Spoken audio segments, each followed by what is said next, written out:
This objective world of ours includes this entire panoramic universe.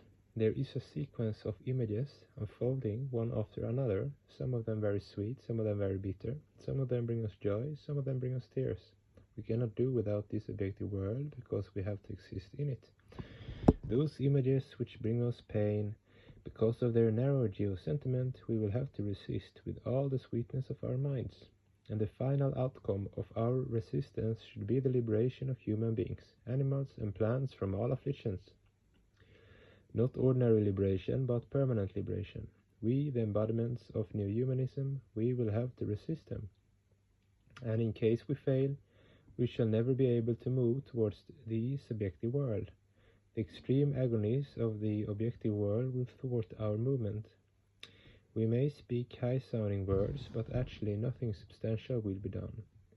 Hence, we will have to provide a soothing touch to the physical, physico-psychic, and psychophysical spheres of life.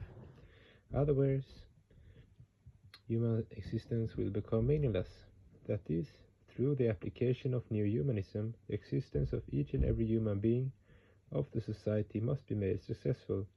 While doing so, we will have to identify those psychic propensities and sentiments of individuals and groups which disturb the peace of the human society. We will have to locate the source of these troubles, otherwise our well-being will not be permanently assured. If we cannot cure the defects of the individual or collective psychology, which is the source of all troubles, then we will simply be making arrangements for the temporary relief of human society, while at the same time the defective individual and collective psychologies will be creating newer and newer problems, newer and newer miseries. That is, on the one hand, we will be removing the miseries, and on the other hand, newer sufferings will take their place. This will not do. We must make efforts, and only those efforts will be considered successful which will permanently remove those afflictions, which will rectify the sources of troubles in the proper way. We will have to rectify the physical, physico-psychic, and psychic world through the application of New Humanism. And while doing this, we must remember that the situations which prevail today will not remain tomorrow. We will have to ascertain the future situations through diagnosis and prognosis, and accordingly, we must work to apply New Humanism so that in future no difficulties arise, so that dogmas cannot be imposed on human intellect. With temporal change, there occurs also a spatial change as well. We will have to determine the trend of the age and apply New Humanism accordingly. Nothing in this universe can remain for 2 moments in the same situation. Nature always undergoes constant metamorphosis. We must understand this and then apply New Humanism in such a way that even if there is a change in nature, human beings, animals and plants will face no difficulty. In this world there are different kinds of troubles, of difficulties, of dangers, but nothing is outside of the macrocosm. The cosmic imagination is flowing in such a way that of all the vibrations emanating from it, none is outside the macrocosmic flow. Everything is within it.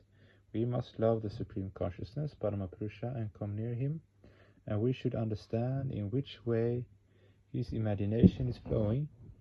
By our love for Him, we can easily understand this, and then whatever is necessary to be done for the welfare of humanity through New Humanism, we shall certainly do.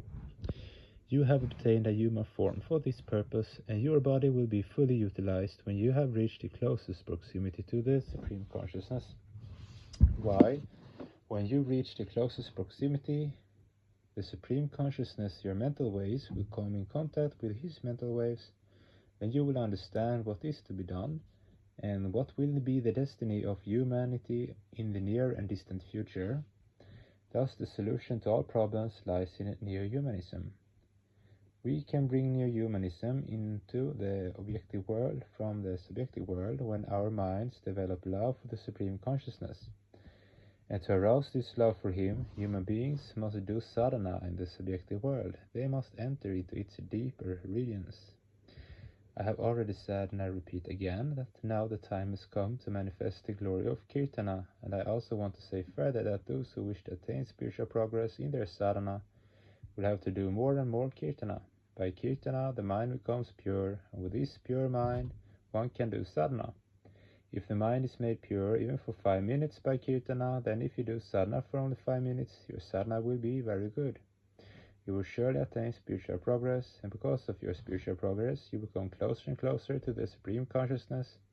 You will come in contact with His psychic waves, and in that state, you will be able to render still better service to human beings, animals and plants by means of new humanism. May you all be blessed. 16th of May 1982, DMC, Calcutta.